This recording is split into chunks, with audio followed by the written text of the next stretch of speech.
అన్ని అమలు చేసేసామని చెప్తున్నారు. నిజంగా చెప్పండి, ఈ సూపర్ 6 మొత్తం మీరు అమలు చేశారా? నేను చెప్పింది ఊరికే మీరు 6 కానీ మీ మేనిఫెస్టో తీసుకుంటే 100 పేజీల పుస్తకం ఉంటది.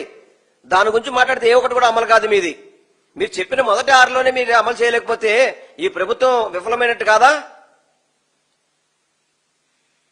మళ్ళీ అప్పులు మాత్రం లక్షల కోట్ల అప్పు చేస్తున్నారు. సుమారు ఇప్పటికి 3,25,000 కోట్ల అప్పు చేశారు. ఏం చేశారా మీరంటే సమాధానం చెప్పేది పరిస్థితి లేదు. మేము 5 ఏళ్ళకి చేసిన అప్పుని వీళ్ళు 15 నెలల్లో చేశారు. మేము 5 ఏళ్ళు అప్పు చేసినా గర్వంగా చెప్పగలుగుతాం మీ పథకాలు అందించామని చెప్పని. మీరు చెప్పగలుగుతారా? మీ అమలు చేశామని చెప్పే దమ్ము ధైర్యం మీకుందా?